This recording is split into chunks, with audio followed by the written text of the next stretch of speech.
Welcome to the first episode of the WrestleCord Podcast. This is your host, Ryan, here along with Cordial. And we're going to talk to you about this crazy world of professional wrestling. I figured we'd start off our podcast here, let you know a little bit about ourselves. You want to go ahead, Cord? Sure. So I'm a fairly new wrestling fan. I've been watching for about 4-ish years. I primarily watch AEW, but have been dabbling in classic wrestling like WWF, a little bit of WCW and Ring of Honor. I also enjoy watching NJPW and Stardom. My very first live wrestling event was actually an NJPW Strong show. It was amazing. I loved it. I got to see like Will Ospreay. And then one of the... Definitely one of your favorites now. Yes, absolutely. Yep. A lot of people's. Yes. And then we just actually watched a new show yesterday. Well, I don't know how new the promotion is, but it's 1FW, and I thought it was an amazing show. We will probably touch on them a little bit in the future, not so much for today, but that's a great one to check out. Yeah, it was a great show. I definitely recommend everyone to go ahead and check them out. You got anything else you want to add to that? No, I don't think so. All right. I think that was pretty concise. I have been watching professional wrestling for about 30 years now. I know, a long time. I've seen it all. I've watched so much of it. Classic stuff well before I was born. A ton of the indies, all kinds of promotion. During the course of this podcast, as it goes on, we're going to talk about all kinds of stuff like Shikara, PWG, Ring of Honor, Dragon Gate USA, Stardom, Shine, Shimmer, obviously WWF, WWE, WCW, ECW, NWA, AWA. I have a laundry list of things. She's giving me the hurry up signal, and I understand because I could go on for days.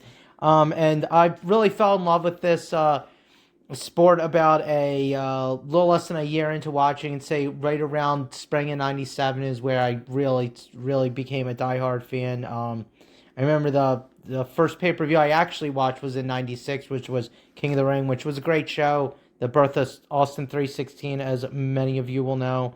And so I think I'm going to be able to give a lot of good insight on the history of professional wrestling. And so do you want to start this off, and we'll go over a little bit of wrestling news? Sure, yeah. All right. Well, actually, we're going to do sort of wrestling adjacent news here with MMA and the recently announced Ronda Rousey versus Gina Carano fight.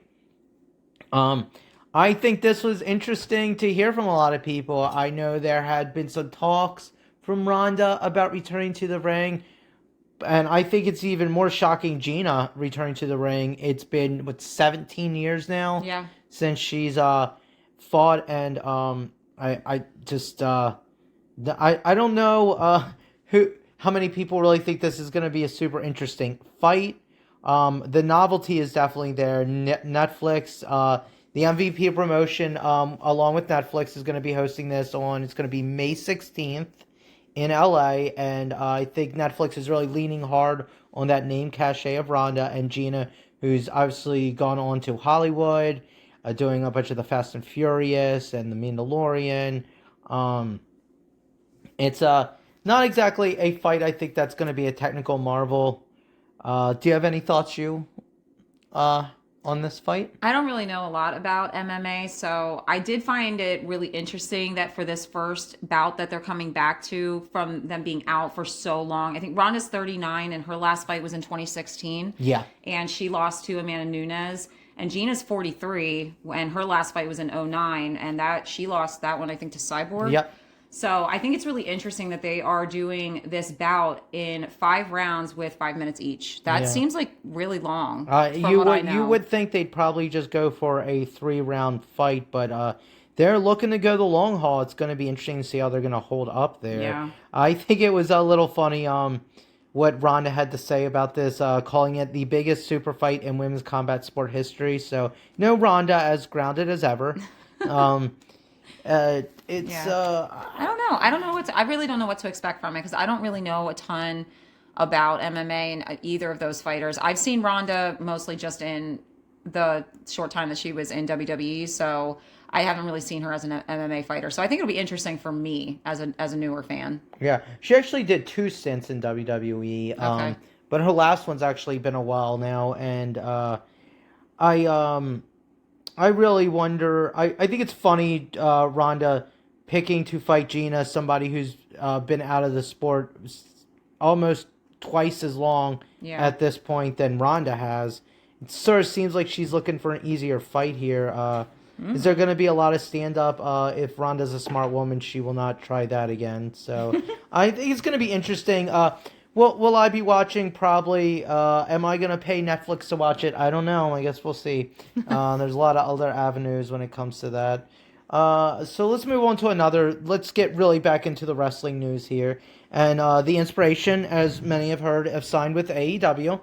I think that came as a little bit of a surprise to some, even though I think it was Dave Metzer who mentioned a while ago that they were probably looking to go to AEW, and they debuted at a house show in the one they did in Brisbane, Australia, the House Rules tour, as they're doing down there.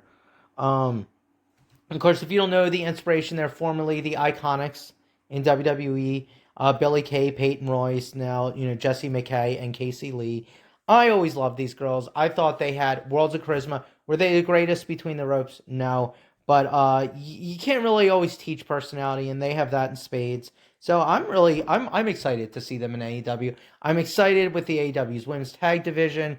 I was saying from the start of this company, you had your men's titles, your men's tag, your women's. Where's the women's tag title? And I'm shocked it took all the way till 2025 for us to finally get that. But nonetheless, it is here now with our champs, Harley Cameron and Willow Nightingale. I think they're doing a great job of representing the belt. I really like that they did go with the younger talent here. I think a lot of people were looking at people like Athena and Mercedes or Tony and Mina to be that inaugural champion, but I think it was wise to go with this younger generation. I mean, this is what the future is going to be, and you really need to throw those opportunities at them to build great stars. And I think Willow has already proven herself to many people in the sport to be a great champion and I agree. And very beloved character. Yeah, she's one of my favorites. Yeah, she got a huge pop this past week on Dynamite. I can tell you that it was great. Then we also have Chelsea Green announced this week that her ankle is indeed broken. So she is going to be out for at least 3, 4, 5 months, which is really unfortunate. I know she's pretty heartbroken about it, as anyone would be. It's quite a loss for the WWE, I think, as she's one of the most compelling characters right now in the company. And it's clear that she's going to miss WrestleMania at this point, which is really unfortunate. This happened back on the 6th of February on SmackDown taping. Yeah, I think she was facing Lash Legend. I'm not sure exactly what happened in the match that caused the injury. It was believed at first she just had a severely sprained ankle, but it has now been confirmed. Broken ankle. Yep. Yeah, pretty nasty injury. Yeah, that really sucks. Yeah, I myself have actually gone through a broken ankle, and it is not the easiest to recover from, especially for someone who has to work at such an elite athletic level as Chelsea Green in this sport. All right, and that's we don't really have a lot more news going on there. No. So not that we're going to talk about, at least. There's always news going on.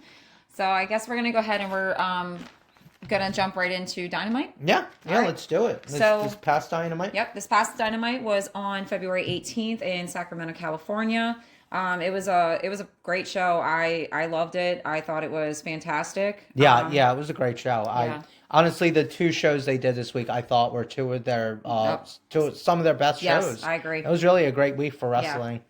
So the show started out with some promos. We had Mina, we had Willow, Megan Bain, Swerve, and Kenny. Yeah, that is quick backstage, little quick snapshot promos. I really like it. Harkens back to an earlier day in wrestling where WWF would do this. You just see these sort of quick promos, and they've been doing it a lot of AEW on Collision. So I was glad to see it being brought to Dynamite. I think it's a fun, quick little way to sort of get everybody hyped, bring it in. You don't have to sit there and watch somebody talk for 20 minutes. And you got a lot of people filling in that space. We had, like you said, I think Mina, then Willow, then Megan Bain, then Swerve, then Kenny Omega. And I thought that was a fun way to open the show. Yeah, I agree. So then we went over to Renee. She was interviewing Orange Cassidy backstage. And I just have to comment on her outfit. I have no idea what she was wearing. That was very odd. her hair and her outfit actually looked the same color. It was very weird. But during this interview, Cassidy actually called Ishii. So he came back. He was injured and hasn't been seen. I believe it was back in November that he was injured. It was a shoulder injury, if I remember correctly. So it was really exciting to see him come back.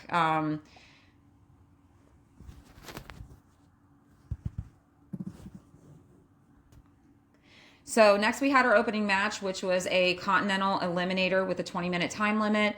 This was Moxley versus Davis. I personally thought this was a great match. It was so hard-hitting. Did you have any thoughts on it that you wanted to? Yeah, I thought it was definitely a super hard-hitting match. Some craziness going on with... We had the crowd immediately starting with a lot of like Moxley chants. We had a bunch of the "fuck Don Callis" chants. Davis squashed Mox on a sunset flip attempt, which honestly, I thought that he broke his sternum. Like, that was crazy. That looked so incredibly hard. It looked impactful enough, It really did. He definitely was, definitely had to have had the wind knocked out of him on that one. I agree. Then there was just a lot of brawling in this. Yeah. They would really quickly take it to the outside. Mox's type of match. Yes, exactly. And there's a crazy spot there where Mox is back up against the turnbuckle post. Mark Davis goes for a big old hook. Mox ducks. He smacked the shit out of that post. Yeah, he did. It sounded like he broke his hand. Yeah. And they would show he was bleeding from his hand. Yeah. He did continue with the match, so I guess he didn't break his hand. I haven't heard any news since then. I haven't It either. sounded horrible. That sound echoed through the arena. It was pretty sick to hear. Yeah.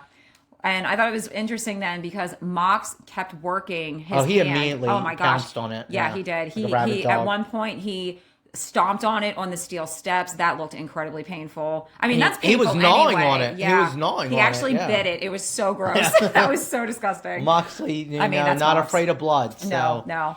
And I have to say that during all of this part is really when they also started with their Twitter feed coming up. Oh my gosh, the box. Can I please, for 1 second? Yes. It's the biggest box in the world. Huge. Too. Like, it is so distracting, which also is a problem with their graphics that we've talked about.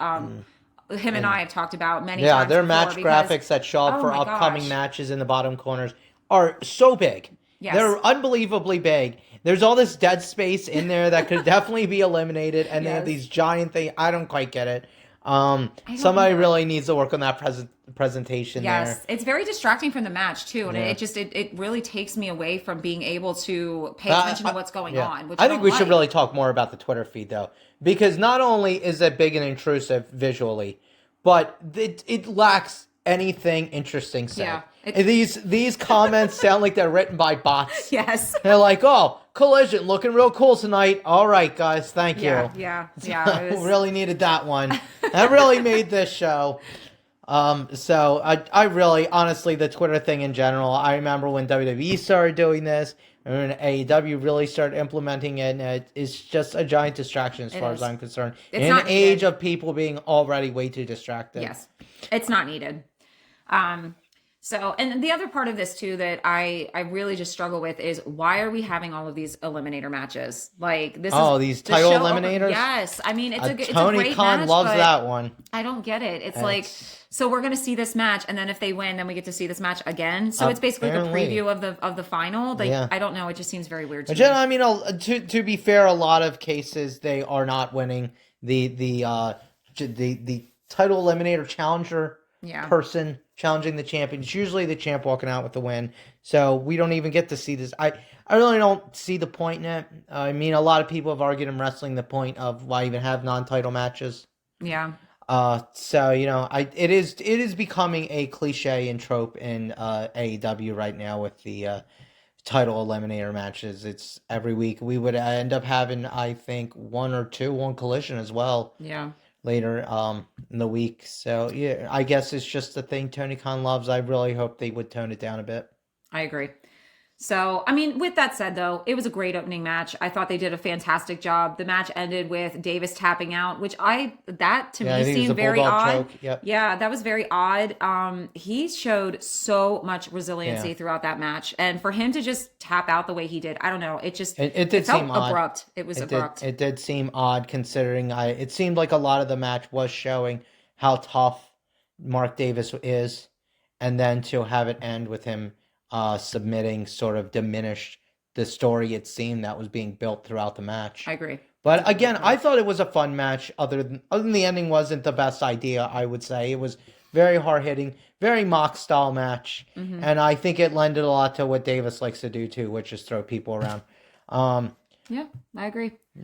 You want to go on to our next segment? Yeah, so the next was Adam Page doing a call out. It was fine. Nothing special really stood out, but it was fine. And then we went into Who was he calling out?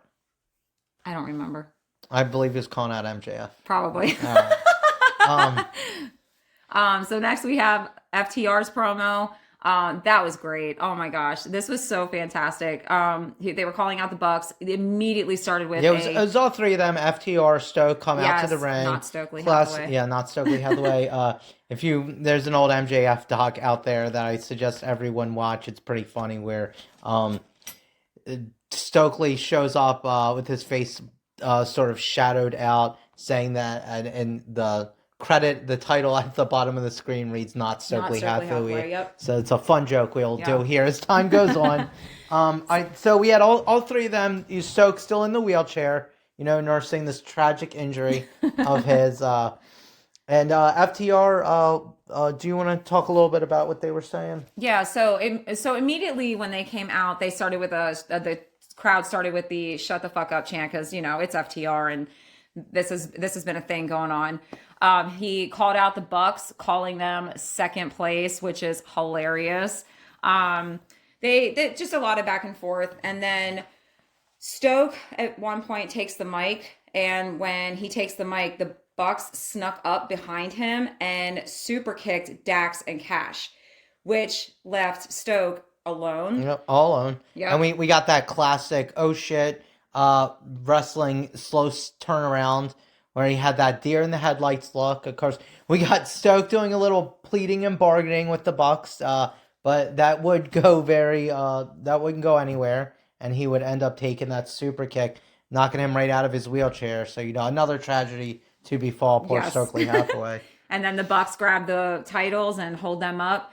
And after this happened, we got confirmation of FTR against the Bucks at Revolution. So I think this is going to be the 7th time. Yeah, it's something like that. It's a lot. I But I'm mean, excited. they're always good. Is every single one great? No, but they're No. always good matches. Yeah. Let's see what we'll get here. Yep. And there's different directions I feel like they could have gone with this tag team and FTR right now, but I guess we're back to the Bucks. Yeah. So I guess we jumped them backstage. We had Brodito doing a segment, Bandito and obviously Brody King. Didn't hear any fuck ice chants. Not this week. I'm sorry probably to the disappointment of many. Well, it wasn't a whole lot said. Brody basically saying he's going to be in Denver next week for Dynamite. He's ready for a fight. Says he's not done trying to get the title. It was pretty good. Nice short promo. Mm-hmm. Pretty tight. And then we'd move on right there to the 4-way TBS title match. We have obviously your champ and mine, everyone's champ, Willow Nightingale, Marina Shafir, Megan Bain, and Mina Shirakawa, which I think you were really big on what Mina was wearing tonight. Yes, her tights and her hair looked amazing. Chef's kiss. Yeah. Did a good job, girl. Willow came out, got a huge pop. The crowd loves her, and it's very understandable why. It was pretty early on, I think Marina and Megan were double teaming Willow, which was interesting, I thought. And they were very, very much sort of working in tandem. Yes. I think Mina had gotten tossed out, and Willow was taking a lot of the brunt of that double teaming. Eventually, Willow would rally back, clear house, which got a huge pop again. Then she went for that insane cannonball off the apron, taking out both girls, which is pretty wild. Yeah. And Mina wasn't going to be upstage with that. She went right up to the top and did another crazy dive, taking everyone out, including Willow. Megan actually hit a insane Hurricane Rana off the top rope to Willow. That was spectacular. For such a big girl, she can really move. It's wild. Both of them, Willow and Megan. There's a little bit funny spot in this whole thing where Megan just was sort of standing around while Marina is just beating on Mina. She was just sort of chilling there in the ring. Just I'll take a break now. I know you wanted to talk about that little lung blower spot. Yeah, at one point Willow did a double lung blower and it just didn't connect well. It looked really weird. Yeah. I don't know. That's I feel like that seems like a hard move to try to get off right, getting all three people coordinated. Yeah. There's a couple gaffes in this match. I think another one was Mina messing up that weird sort of I've never seen this before where she did this like roll off of the back of Megan Baines, splash to Marina, and she just almost completely missed Marina on the floor, on the mat, and it came off kind of sloppy. Yeah. But again, a weird move. I think in general to pull off with anyone, but let alone somebody who isn't really your tag team partner. True. Somebody you don't work with every night. There was also that crazy Uranagi Marina hit Willow with, which was really impressive. I was shocked she got her up there. I think everybody was. Yeah, There's quite a bit of a pop in the crowd for that one. Yeah. This is about the time we got those This Is Awesome chants. Yes. And I thought it was. This was actually one of my favorite matches of the night. I agree. And at one point, Megan even threw Marina into the timekeeper's table, and it didn't even break. Yeah, she tried to put a throw at it. It was not working. No go. Very much I am the table situation. I'm sure we will see that on the next Botchamania.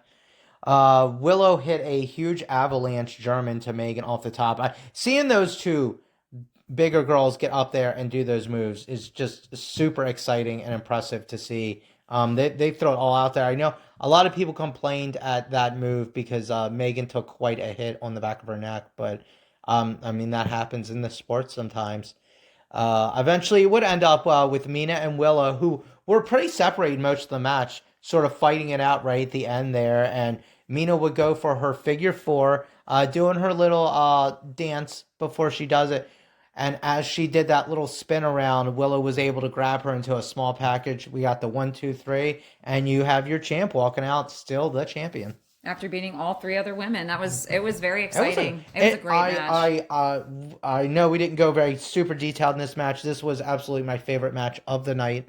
I loved, and this was a show that had Swerve and Kenny Omega, so that's really saying something. I thought this worked out so nicely. There was so much multi-women interaction, which is what I think is very much missing in a lot of triple threat match. I know there was a period in especially WWE where almost every triple threat match, one person would get thrown out, two people would fight. Then you'd switch off and another person would be thrown out and the other two people would fight. And it just was so formulaic and repetitive. And I really like this sort of interplay with all 3 or 4 women at the same time. I thought it was such a great match, so fast-paced, so hard-hitting. I'm a fan of all of these women, even though I very much was not the biggest fan of Megan or Marina. I think both of them have really stepped up in recent years. I enjoyed their performance as a tag team in the women's tag title tournament. And so, this is, I implore everyone to go and watch this match if you did not see it this past week. It was an awesome match. Lots of fun. And then from there, we got, we got a bit of highlights from Grand Slam. Yeah. I thought it was a pretty good show. I feel like Grand Slam could have been better. Yeah. I much more enjoyed last year's event. Yeah, which was, of course, headline with Harley Cameron taking on Mariah May, who is, many of you know, Blake Monroe in NXT right now. So, do you want to talk want to mention anything about Grand Slam? I know we had the mixed tag match, which really became an intergender tag match for sure. We had the big main event with Brody and MJF. I think the main event was great. They did a really good job. I mean, I almost always enjoy MJF's matches. I think he does a great job with. He's a guy you love to hate. Yes, exactly, and I do love to hate him. I would say he's definitely my type of wrestler. Yeah. He's all attitude, knows how to carry himself as a champion. Great between the ropes. Clearly, he's got huge lately, so he's really hitting the gym, really dedicating everything to be the best. He's said that recently in an interview, I think with Chris Van Fleet, talking about how much it means to be the champ and at the top of the card. Yeah. So that was a fun main event.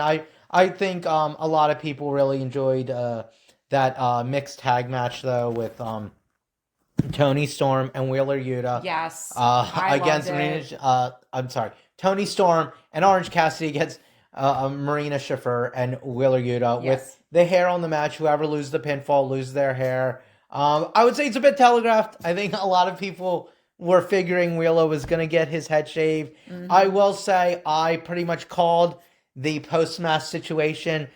We were sitting there, me and you, and I turned to you and I said, I wonder if Wheeler's going to try to jump out of this ring and leave. Mm-hmm. And the sort of slightly turned face Moxley and company would stop him from leaving. And sure enough, that is what happened. I thought there'd be a few more of the boys out there from the Death Riders, but it was mostly, I think, just Moxley and Marina, who basically forced him back into the ring. Which I think was great. I think that shows incredible leadership skills from Moxley, being the head of the faction and being like, no. Well, it really shows that sort of lean that he's, that sort of turn where he's leaning to this sort of babyface persona. Yeah. That's why I sort of telegraphed that is I know what was going on there, and I know there's a lot of weirdness with a bunch of the guys still sort of running as heels, that it seemed like he would try to uphold the honor of the Death Riders by making him commit to his duty and getting his head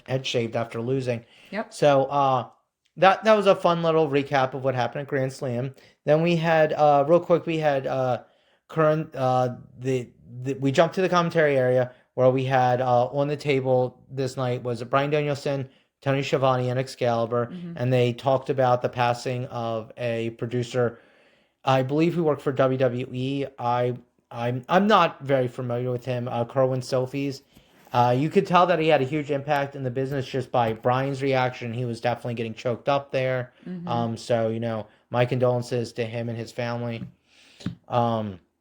And then we go on here and have the Paige and MJF sort of face off. Yeah, this was great. I thought they did such a great job. Can I just mention MJF's jacket? Yes. My God, he looked he looked like a New Jersey pimp.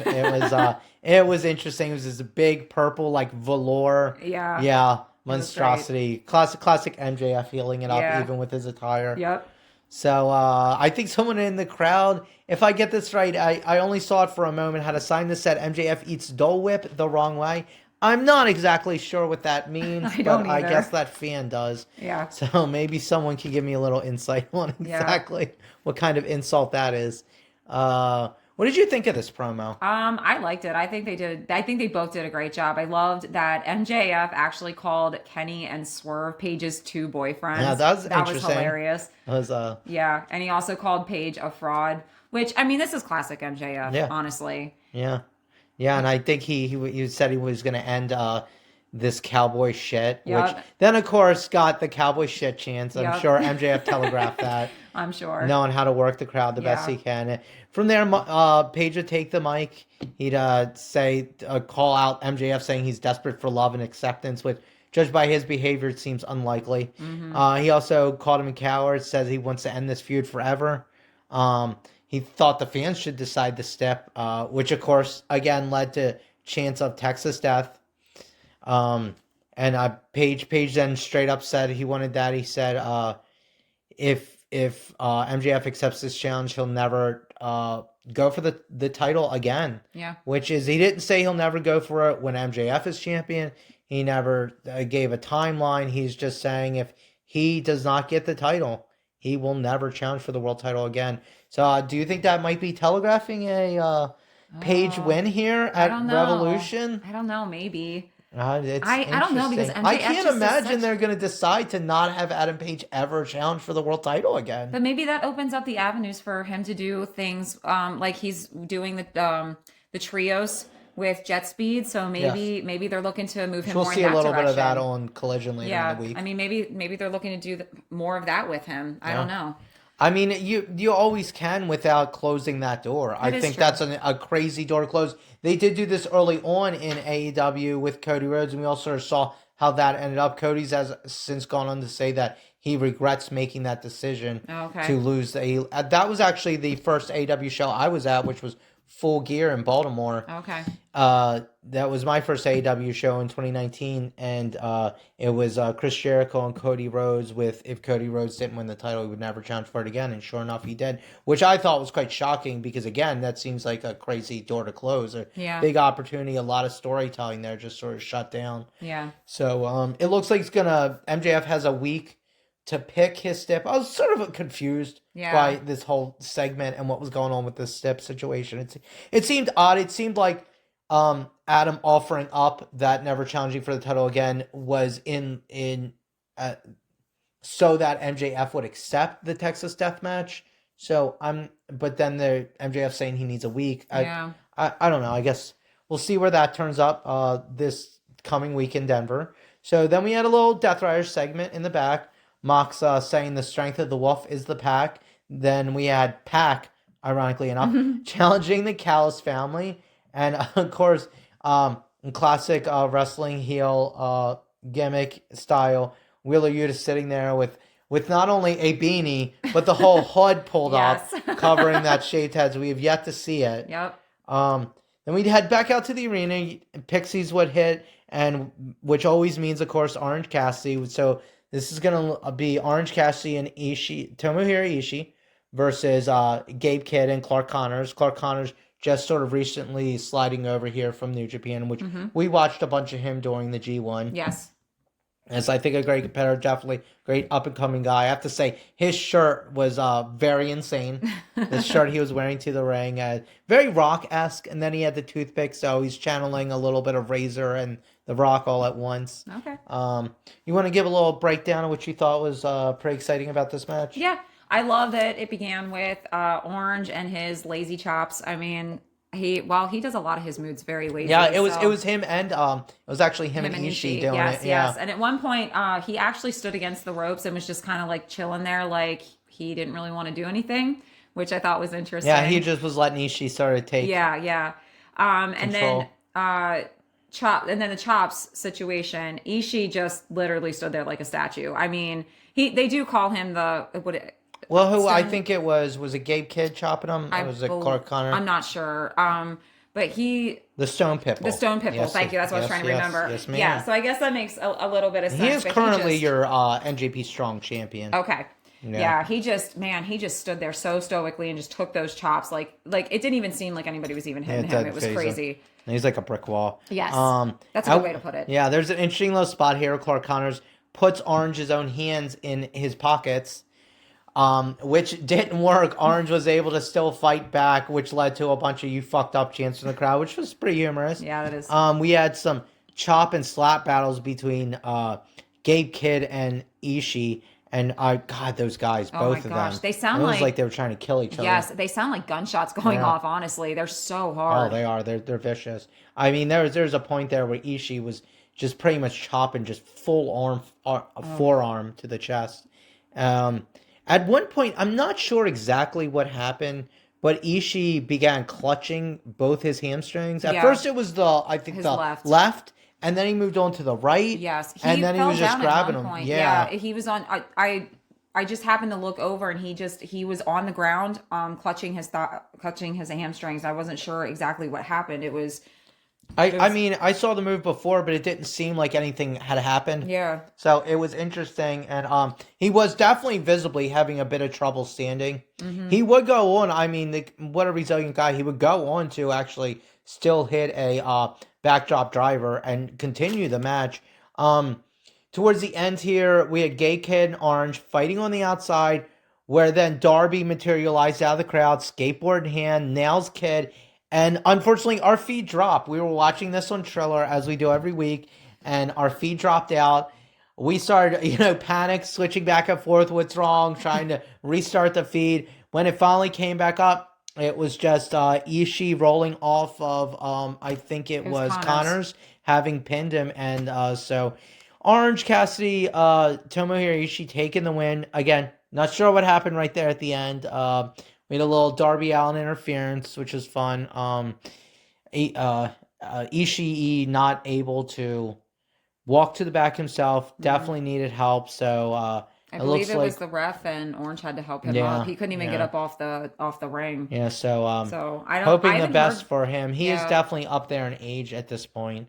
So I mean, this could be very devastating injury. Hopefully, it's nothing serious. Do you want to talk about our next part of the show? Yeah. So next we had the Don Callis family beating everybody up in the back. It was Josh Alexander accepting the challenge. Yeah, Josh Alexander had some jamoke in in an ankle lock. It says he's going to accept the challenge against the Death Riders that was issued earlier by Pac. Then we get Okada popping into the scene, international title on his arm. Takes a jab saying he's here because he's a champ, unlike Takeshita. So, still working a little bit of inner faction rivalry here. Yes, because Takeshita is actually still with oh my gosh, his name just totally slipped my mind. In Australia. Kyle Fletcher. Sorry, Kyle Fletcher. He's with Kyle Fletcher still in Australia, which is why they weren't on the show tonight. Oh, I actually missed that. Yeah. Oh, okay. That's interesting. And Andrade would end up showing up here saying he wants the AEW World Title, which I know he's been talking about. Obviously, he didn't get to become number one contender, right? Which in Australia. So then we had, and at some point here, I forget exactly where, Lance Archer is just sitting in the back, just chilling with the dude on his shoulder, some random jobber just sitting up there on his shoulder like it's a bag he's carrying to the gym. It was pretty funny. And then right before it ends, we had Don Callis come in, say he's looking to get the CMLL title. And we would hear a little bit more about that on Collision later this week.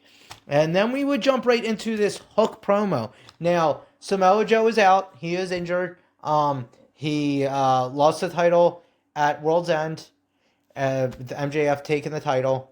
And so now it looks like Hook is taking over as the leader of the Ops, which is one of the worst named factions in wrestling right now. Really I think most everyone would agree with that. So anything you want to talk about this? Anything you want to add to this promo? Yeah, why is a 12-year-old leading the Ops? That's a really good question. I mean, this is one babyface guy. Yes. He would go on and on talking about his Division I program. I could care less, to be honest. And then claimed that he was the greatest second generation wrestler of all time. Those are some heavy boots to fill. Mm-hmm. And apparently we'd find out that Shibata is actually in Japan, and they are recruiting, looking for new numbers. That's what Hook was saying, trying to add a bit of meat to the whole Ops faction. Well, yeah, I guess after Hobbs left, so that makes sense. Yeah, they're going to need some new members. Yeah, that's unfortunate. Voice keys. Yes. Yeah. Don't get us sued. So then we're moving on to the Brawling Birds versus Viva Van and Becca. Some more women's action. Yes. I'm always for it. And this was the Brawling Birds debut, was it not? Yes. This is their in-ring debut. We've seen a few promos over the last few weeks. This is Brawling Birds. We have Alex Windsor and Jamie Hayter, our former AEW World Champ. Yes. Women's World Champ, obviously. Yes. I loved the little punk aesthetic they had going on, especially Alex Windsor's outfit, very Sex Pistol style. I liked it. I didn't like hers as much. Yeah. No, I was. No, well, whose outfit did you like? I actually really liked Becca's. Yeah. That was my favorite. It reminds me of ice skating tights. Yeah. I think she should have been over in Milan. It was very fitting for this time of year. Yes. So then we Viva Van would put on a great showing. Super hard hitting. Mm-hmm. She took it straight to Jamie Hayter, right to Alex Windsor. I was actually really surprised at the gumption she put forth in this match. Yes. She did a great job. I know I know you really liked how much the Birds were cutting the ring in half. Yes. Yeah, they did a really good job with that. And also just, I believe at one point it was Jamie Hayter spit in her hand to do the chop. Yeah. It kind of reminded me of what Mariah May used to do, because Mariah May would like lick her hand and then chop, which I find super disgusting. But yeah, that was. There's actually been a lot of spitting lately in wrestling. I know. I've been seeing quite a few, especially in AEW. Yeah, I'm struggling with that part. So I thought this was a fun little match. It was. Viva Van took most of the time in the ring. Eventually Becca would get a bit of time. They would finish the match, shockingly enough, the Brawling Birds with the heart attack, which I haven't seen in a long time, and I think it's about time we bring that back. It's not getting used a lot. I think actually that's the first time I've seen it. You actually had to point that out to me. I popped for it. I popped for it. Big old Heart Foundation fan. So I thought it was a fun match. We then jump backstage. We have Thunder and Chris Statlander. Mm-hmm. Thunder would announce that she is actually cleared to return. Yay. She apparently was cleared that day. So I'm super excited about it. I'm a huge fan of Thunder Rosa. I am super excited to see her back. And it's we'll find out later in the show. It's not going to take long to see that. Mm-hmm. Anything you want to add? Yeah, at one point Stat was claiming that Tekla was hiding from her, which I thought was really interesting, because it's just, to me, it's like, well, why? She just beat you. Honestly, like, why are you saying she's hiding? I don't see why she would be hiding. Yeah, exactly. If anything, no, especially if anyone watched that match the previous week. Yeah. On Dynamite, the strap match, that was a great vicious fight. Oh my gosh, it was. Stat was definitely left bloody. Yeah. Well, actually, I think they both were. Yeah. But she was in a pool of her own blood. Yeah, it was still dripping when they did the backstage promo. That was crazy. Or the backstage interview. I thought this was fun. Mostly because of hearing about Thunder Rosa coming back. I'm super excited. Do I love them sort of pairing up? No, I hope that doesn't become a long-lasting thing, to be quite honest. We would then have Kevin Knight taking on the Beast Mortos. Kevin Knight did do a quick backstage segment at one point. It was okay. Not a whole lot to it. It was very short and sweet, which is cool. We had, during this match, there was this really interesting leap Kevin Knight did over the turnbuckle from one end of the apron over to the opposite end of the apron, then coming down on the floor and landing on Mortos, which I haven't seen before. What did you think of that? I thought it was pretty awesome. Kevin always does such high fly moves, and that guy's very coordinated. Yes, I love to see what he does every week. I know. Obviously, there was the whole deal with him and sort of calling him the future, which he took great umbrage with, which I can't blame him, because this guy definitely seems like somebody who's the here and now. Mm-hmm. We had Mortos, lots of headbutts, lots of hard-hitting action. Actually, Kevin Knight took most of the early part of this match, really just a lot of that hit and move type of offense, doing a lot of high flying. And he's very quick. Yeah, then at one point he got cut off by Mortos. Here he's going for a springboard into the ring, and Beast Mortos nailed him with a headbutt, caught him right in about like the bicep. Okay. And even though Excalibur would call that to the midsection, it didn't look like that from where I was standing. Mortos, of course, loved those headbutts, so much so that he would take it right to the turnbuckle pad, doing it so hard that he'd make his own self dizzy, which I think is an interesting offensive idea. And then at one point, he gets right up in the camera's face and then picks the mask of his nose. Picks the nose of his mask. It was so weird. It's kind of gross, honestly. Yeah. I guess that's a way to get heat. I guess. Kevin Knight, of course, doing all that athletic maneuvering, hits a beautiful drop kick. That guy looked like he could have gotten 20 feet in the air if he wanted to.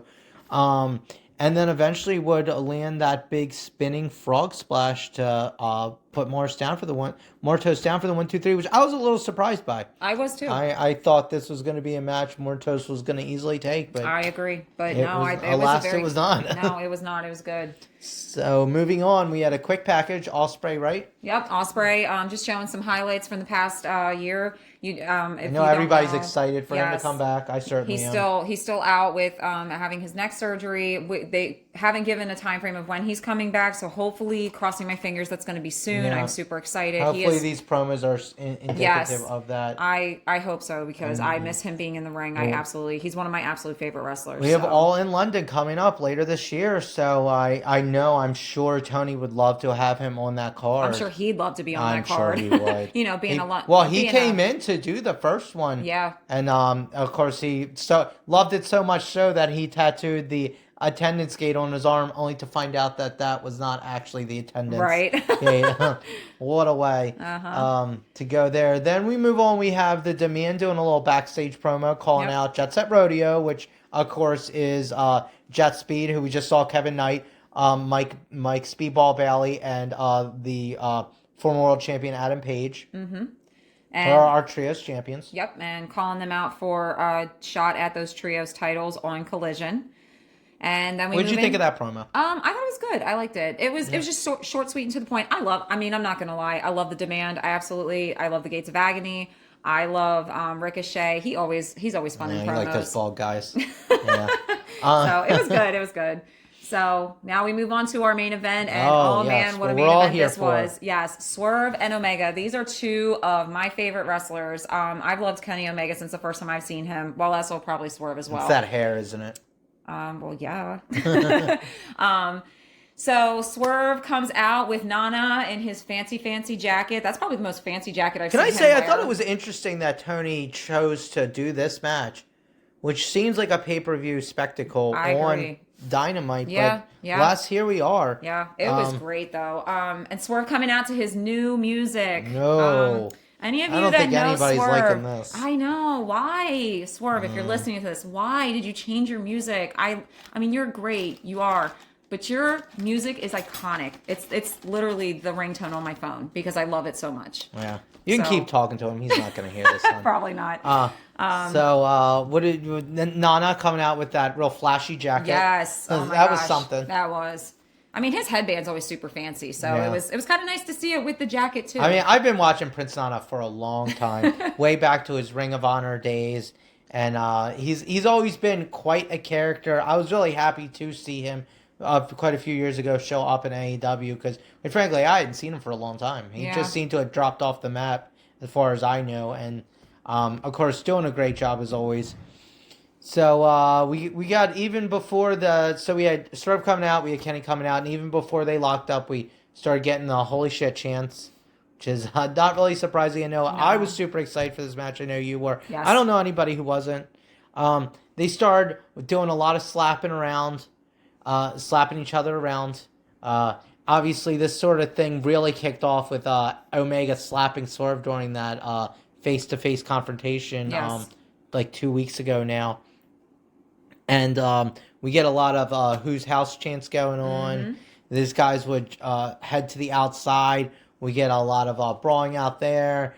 At one point, Kenny Omega is swinging around that top little guardrail pad like it was a pool noodle. Yeah, that was funny. Yeah, then they make it into the crowd. You start getting a bunch of these AEW chants, very reminiscent of ECW. Omega... eventually they make it back into the ring, and then Omega being really vicious, literally taking time to pile Swerve's dreadlocks into his hands before then trying to yank him up with them. He actually did that several times where he pulled on his locks. Yeah. And then we get a bunch of... it was a great battle back and forth. At one point here, Omega would just start bombarding... Swerve with V-triggers. I think it was like 3 in a row, and then he went for a fourth and was finally caught by Swerve, and it sort of started battling back. They'd move on to the apron. This is where it got real crazy. Mm-hmm. Swerve tries for that Vertebreaker Kryptonite Crunch move. On the apron, Omega's, thank God, was able to reverse it. Goes for a Snapdragon on the apron, hits him with it. That looked insane. Yes. And we're not even done there. So then Omega tries to actually Snapdragon Swerve off of the apron to the floor, which that's just nuts. That is nuts. I'm really glad that scary. It actually did not work out. Yes, that's scary. But he would then switch to and hit him with a German suplex. Swerve lands does the full rotation, landing on his feet, and Omega smacked back of his head first right on that floor. Oh. I thought he was done right there. I thought so too. It was vicious. Was hard. It was vicious, but But not only was he not done there, he almost Swerve scooped him right up with that sort of a spin up into the vertical suplex on the floor. Nuts again. He hit him so hard with it too. There was no give. They were hard hitting. Yeah, we're getting a lot of AEW chants at this point. Yes. They battle back into the ring. Swerve hits a beautiful 450 to Omega's back. And he goes for a cover. We get a kick out.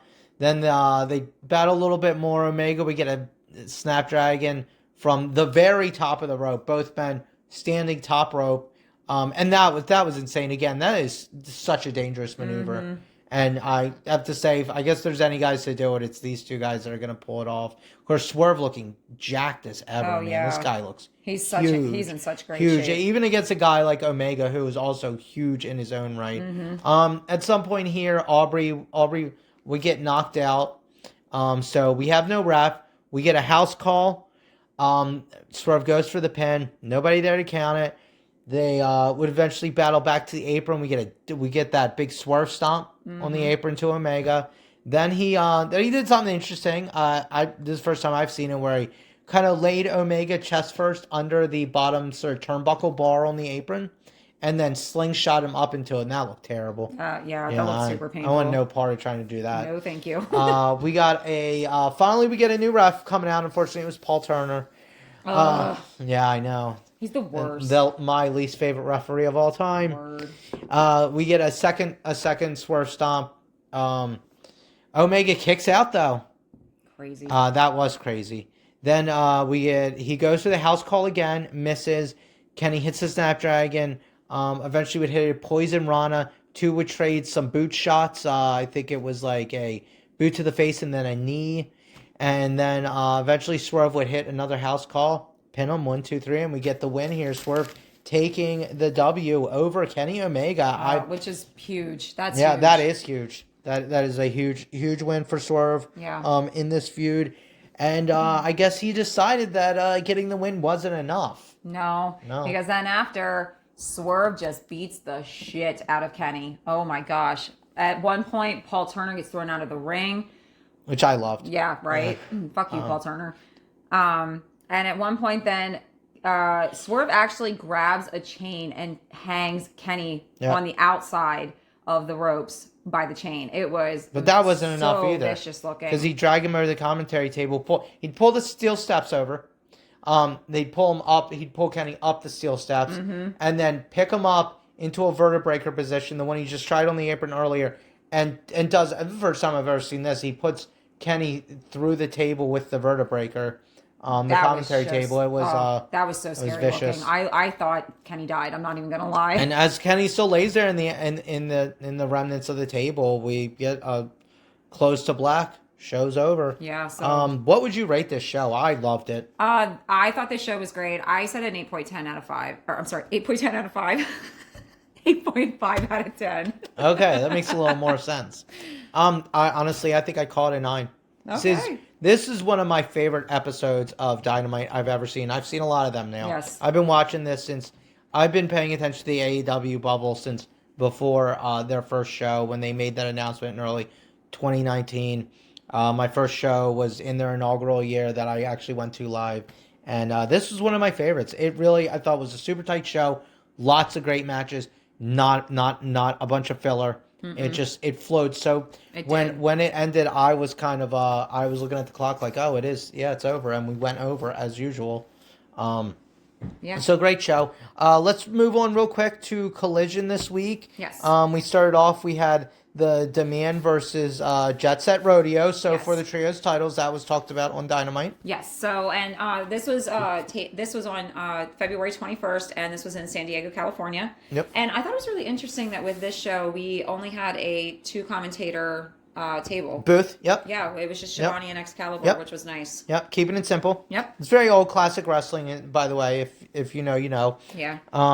So of course we got the Twitter feed box back, which of course you had to give hell to. Yes. Uh-huh. So the Demand actually started out doing a really good job with cutting the ring, and they were just really, really hitting on Kevin Knight a lot. Mm-hmm. So that was was probably actually some of my favorite. At one point here, Hangman busts his lip up. Yeah, I'm not sure what happened. I don't. Yeah, I have to say that man, his work rate, he was going and going and going for this match. You know, a guy who was in the main event. Obviously, this is sort of his secondary thing going on. You can tell he just really wants to give every time he's out there as much as he can, and probably a lot to the younger generation, it seems, which is always great to see in this sport.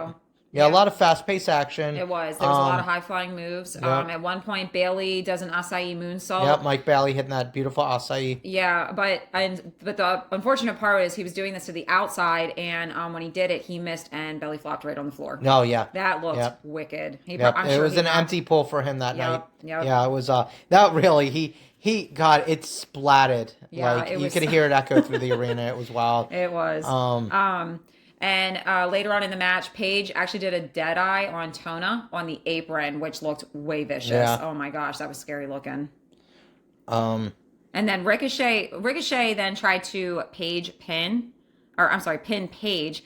But towards the end, at some point, Jungle Boy got in the mix there, came out, he distracted Ricochet, which at this point Paige had set up for his finisher on the apron. So he did a buckshot lariat to Ricochet when he turned around and ended up getting the win. So it was a really great match. It was very fast paced. What did you rate it? I would say an 8 out of 10. It was a good match. I'd say it was probably like a 7.5 to 8 out of 10. Yeah, it was good.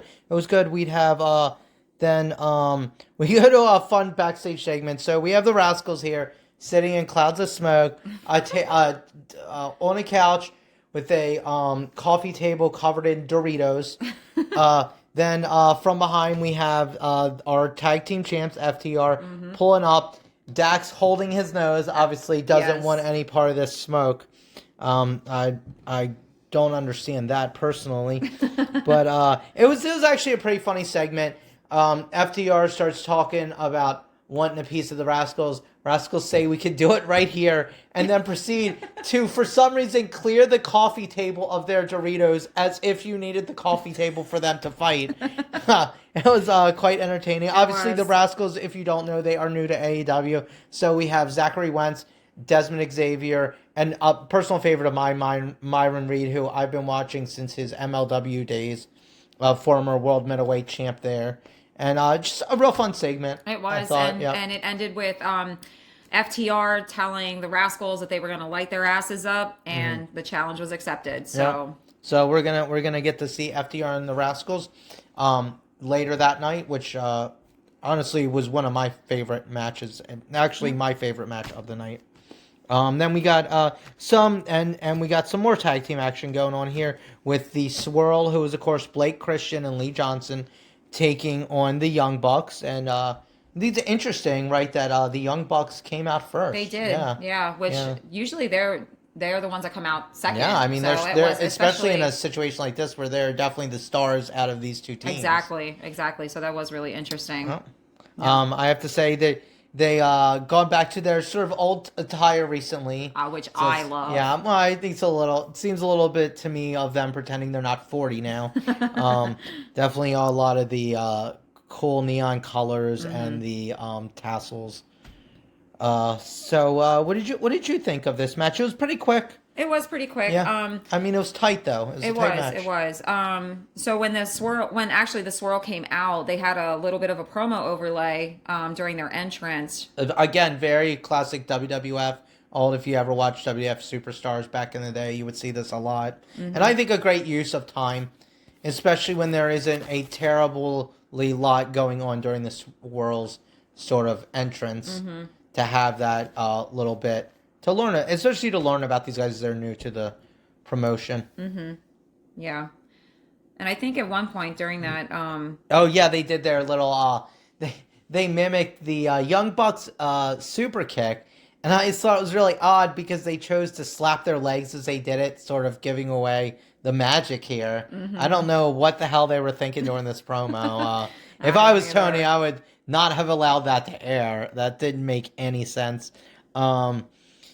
So I was going to say, so the match pretty much just started with a lot of just kind of back and forth. They started going around and around with each other. On a waist lock, waist lock, reversal, with two of the two Swirl members and or I think it was one of the Swirl members and then the two Young of the Bucks. Young Bucks. Yes. To the point that eventually the Young Bucks were waist locking themselves. Yes. So yes. that was a fun little interplay. There's a bit of comedy going on here. I actually liked it.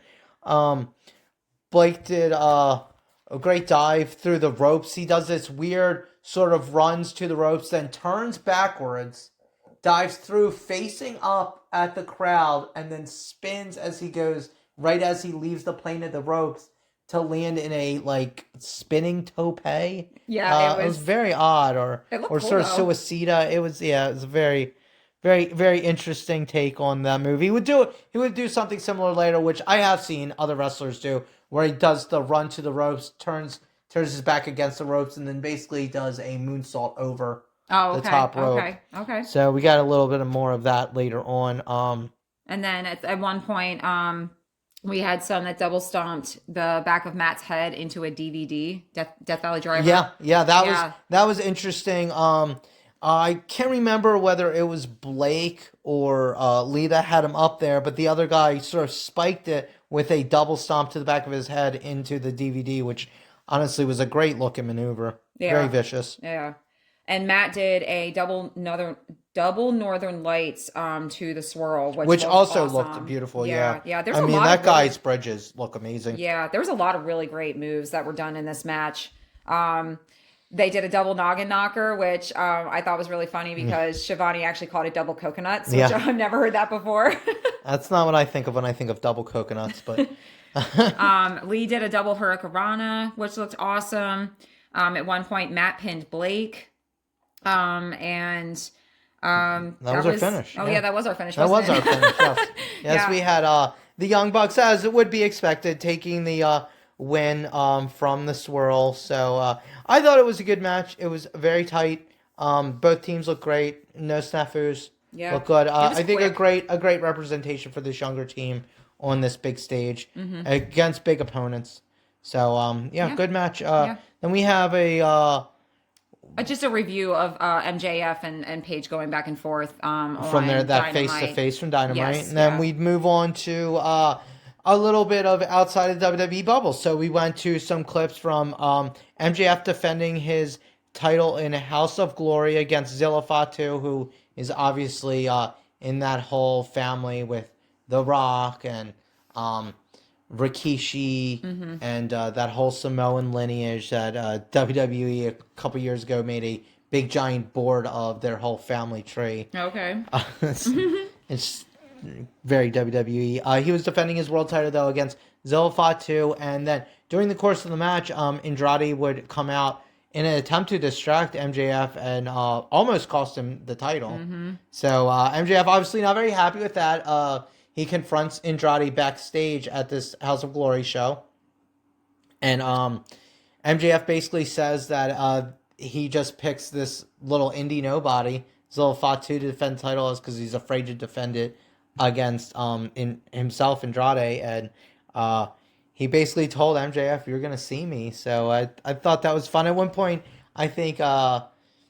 MJF called himself Big Hebrew. Yes. I like that. I think that should start becoming a shirt. He sells Big Hebrew. Yeah. That's an interesting one there. That was interesting. So back to the AEW action though. We got Josh Alexander versus Claudio Castagnoli. This was obviously built out of that promo on Dynamite, Don Callis family. This is going to be for the CMLL belt.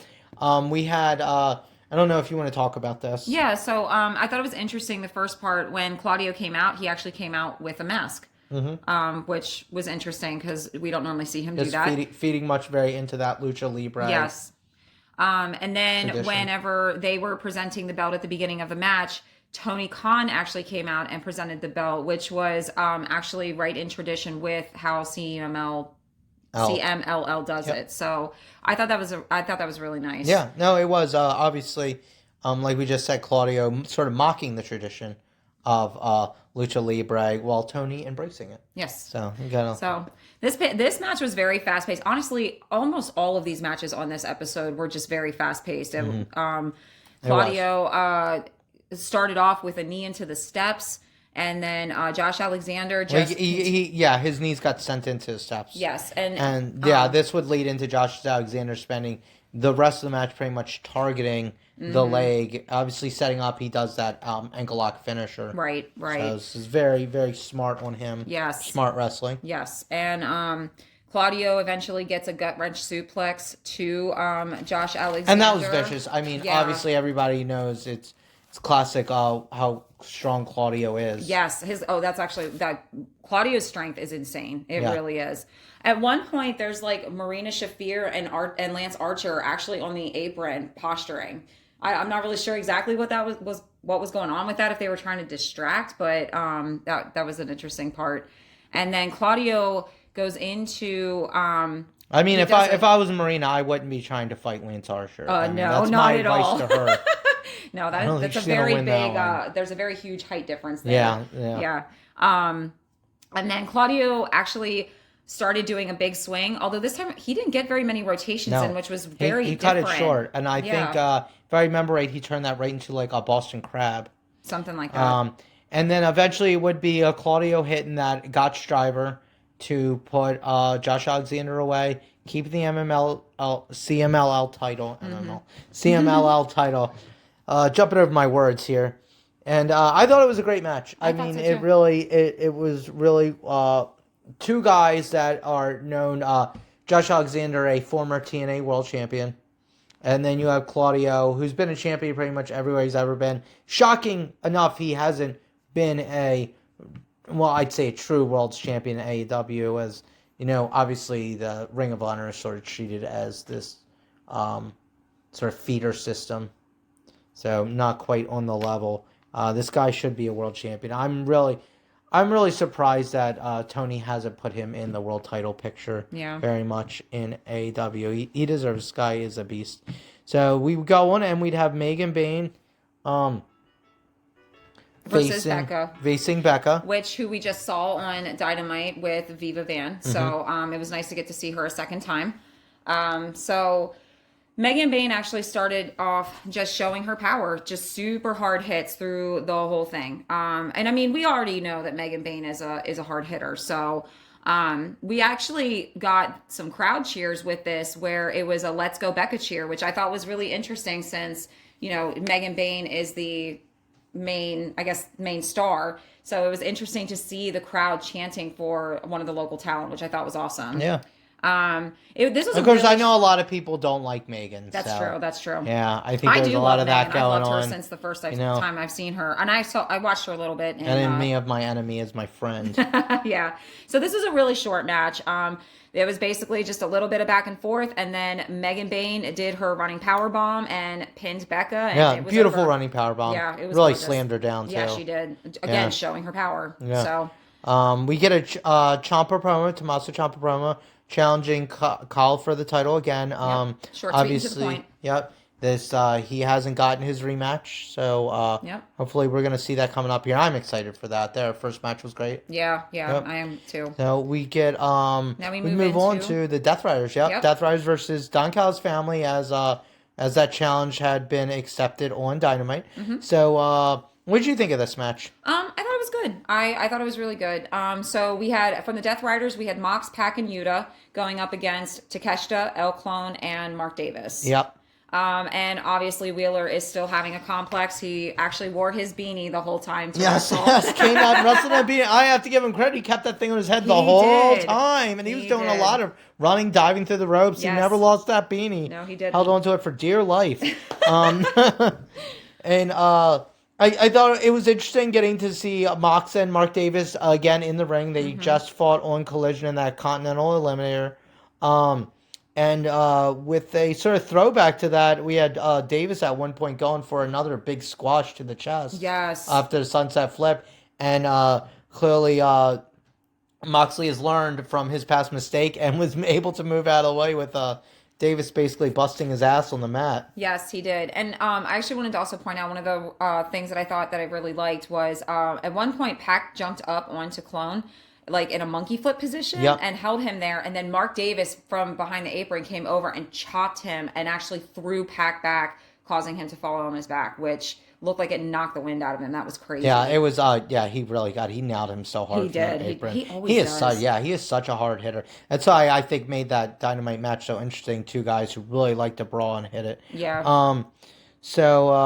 Well, then we kind of moved into Mark Davis and Mox just kind of going at it again, just picking up right where they left off on Wednesday. I think it was somewhere here that squash, yes, that little butt squash to the chest happened. Yes.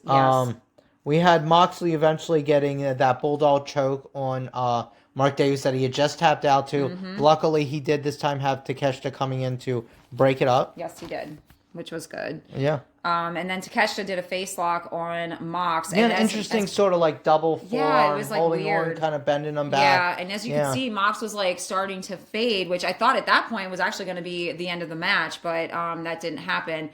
Mark Davis was tagged in and immediately ran over from one corner to the next to knock Yuta and Pac off the corner. Off the apron, apron, which I thought was really smart, actually. It was smart. Yeah. As Mox desperately needed that tag, he was getting very worked. Yes. At this point. Yes. And he would eventually, do that great hot tag, mm-hmm. and we get Pac in. Pac would do a beautiful top rope moonsault. I mean, nobody really moves like this dude. He's amazing. Mm-hmm. He always has really beautiful form. Yep.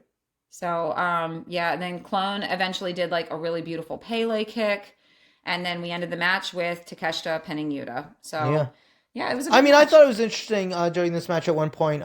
Clone, I believe it was Moxley, hit Clone and Mark Davis with a double DDT. And Davis went straight down, but Clone, of course, did that sort of counter where he throws his hands down and popped right back up from it, which was I don't know if I love that thing he's been doing lately. He's been doing it on pile drivers, mm-hmm. But it was interesting, especially considering Davis took it so hard. And of course he does that. You mentioned that beautiful Pele kick where he actually bends backwards almost Exorcist style. Yeah. Before nailing him, sort of just squaring up his opponent. Like you said, Takeshita would get the pin on Yuta, so Death Rider's walking away on this side of it. Don, not very happy. Nope. As you can imagine. We would then have a quick promo backstage. Willow Nightingale and Harley Cameron are women's tag team champions. Of course, Willow, our TBS champion. Yep. And that was a fun little promo. Harley being a little crazy in the background as always. Very much reminds me of Daddy Magic. Yes. Where he'd just stand back there and make the craziest faces in the world. I miss Daddy Magic. Yeah, me too. He's not getting enough love on this television show, I tell you that. I really miss the dark elevation days of him on commentary were beautiful. Yes. So we'd move on and we'd have the announcement would come through. So we're gonna get Thunder's return. I'm sorry, that actually already happened on Dynamite. I'm not sure if we mentioned that Thunder's returning against Julia Hart. Mm-hmm. So we get Julia Hart versus Thunder Rosa. I have to say, I think Julia Hart's great. She has such a presence out there. Is she the best between the ropes? No. She's still young and she's still learning. Watching her during that entrance though, she really exudes that confidence and that presence that you need to become a great professional wrestler.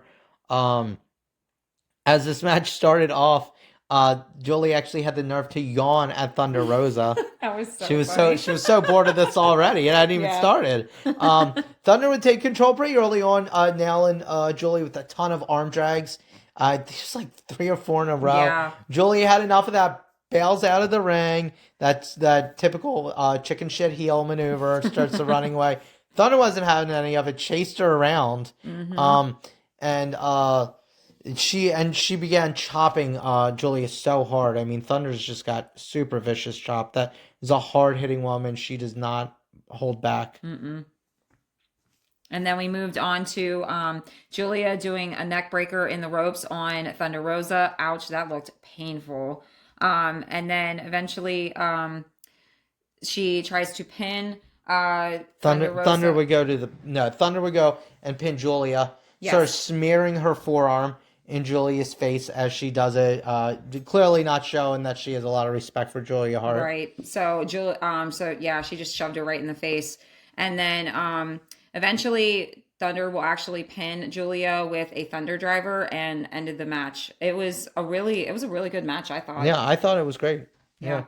So then we move to. I mean, honestly, I know we've been saying this almost this whole podcast, but these two shows had just some great stuff going on. These are honestly some of the best shows I've seen in a while. It was really good, which is good because there's been a few stinky ones lately. Yeah. And this is not one of them. Right after the match, Tekla would show up in the crowd. Women's world title around her waist. She looks great with the belt. Another person who has all the confidence in the world and presence for days. She basically she's calling out Thunder. Yeah, she called out Thunder. We get Stat coming out here at one point. She calls Stat would holler at her, obviously considering her a coward. During all of this, Jolie would actually try to sneak up on Thunder, which Stat put the kibosh on and saved Thunder there. Yeah, and during this whole promo, Tekla is talking with a Spanish inflection to her voice, like just to be jerky. So disrespectful. It was so disrespectful. Yeah, I have to say I love Tekla. I was very happy to see her beat Statlander. I know a lot of people love Stat. I don't get it. Do you get it? I don't get it at all. I can't stand her. I don't get it. I mean, I think she's a hardworking lady. I don't see the charisma at all. I don't either. And I think Tekla has it for days. Yes. So then we move to the back where we have the Outrunners, Private Party, Juice, Anthony, and Dalton all playing Flip Cup in the back. And that was fun. It was very fun. frat party-esque. It was. It almost seems like a segment that should have been for that frat party faction. Yes, I agree. So then after that little bit, we move to Clark Connors. Yep, go ahead. And Gabe Kidd. And the announcer's face. I missed this promo, so maybe you can shed some light on this for me. They were just as they're announcing, like they just were like getting up in their face and like I don't know, they were acting very odd. It was just a real quick. Real quick. So we move into our final match of the night, which was the Rascals and FTR for the tag team eliminator match, and that was a 20-minute time limit. Again, another eliminator match. Yep. So, Tony Khan loves them. Yeah. So Stokes actually comes out with FTR during their intro, and of course his face is all bandaged up, yes. From that horrible incredibly tragedy. Horrible tragedy. Yes. That happened with the super kick. Yeah. And Dax starts slapping Zachary Wentz in the face. Mm-hmm. And he starts off early. Obviously there's a lot of heat there in their backstage promo, and he doesn't. It's clear FTR has no respect for these guys. They do not. Which I mean, I can't necessarily blame them. You got your old school guys here working real hard, and then you got these kids sitting back there smoking weed and eating their Doritos. But hey, they were willing to clear the table. They were ready to go with FTR. Yes. Doritos out of the way, guys. Yeah. So at one point, Dax actually pulls down the rope and causes him to fall out over the ring. Yeah, so we had who was it? I think it was Dax. Dax was on the outside. Yes. So we had Wheeler inside. I believe it was Desmond Xavier was running to the ropes. Dax did that classic yank down the top rope, causing Desmond to tumble to the outside. Yes. And he took a pretty hard hit, to be honest. Yeah, he did. Again, this is very fast paced. Yes, all of these matches tonight. This was really a great match. It was. And then at one point, Dax actually pie faced. So the Young Bucks children were actually out in the crowd. They were there watching. They actually got hugs from the Young Bucks when they came out. Yes. And Dax actually walked over to, I think it's Matt's kids, and pie faced them. Pie faced one of the kids. Yes, it was so disrespectful. Yeah, it was crazy. It was a bit crazy, honestly. Yeah. And then there's just there's a lot of chaos going on with this whole match. Not in a bad way, just it was very, very fast paced and so much going on. Dax at one point is arguing with the ref, causing a missed pin by I think it was Desmond Xavier. Yes. Yeah, Desmond Xavier was going for the pin, and Dax started distracting the referee. Yes. So didn't quite get that pin. And then Desmond does a jumping sideways. It's such an interesting move. It is. It's like a jumping sideways shooting star he jumps press. off to the sides as doing a shooting star press. Yes, and he did that off the turnbuckle, Yeah, which was interesting. Yep. And then at this point, the Young Bucks are actually like coming in. Yeah, Young Bucks come out. Yep. Obviously, not too happy with their kids getting disrespected and assaulted. Yeah, no, yeah. I wouldn't be either. What a fun wrestling show. Yes. So, that's why I go to watch my kids get hit in the face. So then we actually end the match with I keep forgetting their names. I'm so sorry because they're new. They're still new to me. We got Zachary Wentz. Wentz does again that he does their finisher, which is the hot fire flame. Yeah, they believe they call it the hot fire flame. So basically, what's going on here is you got Zachary Wentz does a shooting star press. But as he's doing it, he's more at the feet of his opponent. And then you have Desmond coming in and shoving him over as he does the move into the midsection. Yeah. It's if you haven't seen it, it's quite impressive. And they do it very well. Mm-hmm. I mean, the timing is perfect on it. And so that was it. Yeah. Yes, that was a pin. That is right. We have the Rascals beating our world champions, FTR. So we have a future title match coming up, which I think would have been a better one for the pay-per-view. I agree. We got the Young Bucks. And this obviously left FTR very angry. Yes. So this turned into utter chaos here, much like the ending of Dynamite. Yep. We'd have... first, the Gates of Agony come out. They start attacking people.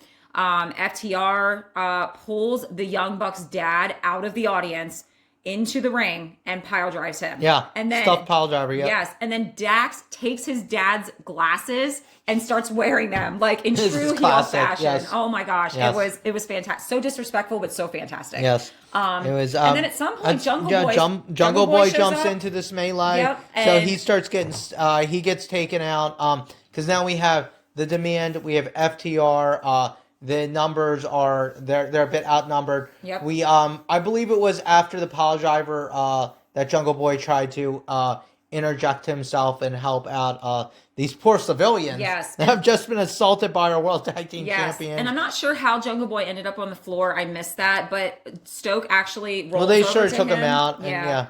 Stoke rolls over to him in his wheelchair and literally just stomps him, which I thought was hilarious. Yeah. And that was it. That's where it ended. That was our end of our Collision. Yeah. Honestly, a great show. Yeah. I thought an amazing week of pro wrestling. Yeah. That show was so much fun. Yeah. What would you rate that one? That was my favorite show of the week. Actually, I would. I want to say it sounds crazy. I want to say it was a 9 out of 10. Yeah. I really love the show. I loved this main event. Mm-hmm. I implore everyone to please go watch this main event. It was so good.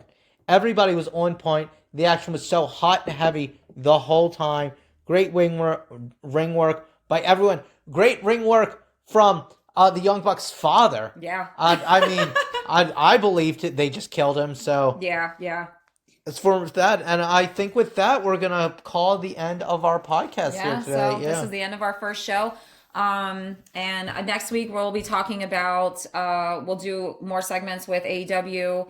And we also have been watching NXT, so older NXT. Yes. So we might be doing some segments with that as well in the future. Yeah, so we are since I am obviously the wrestling connoisseur of the two of us, I have been taking Miss Cordial here back through old NXT. We started in 2013 when things really started to heat up, and now we're in about the middle summer of 2014 now. Yep, right around July. So if any of you have watched these shows, I implore you to go back. Do you have our notes on what show that is that we're going to talk about next week? Yeah, so our next one will be, it's the one from July 10th of 2014. Okay.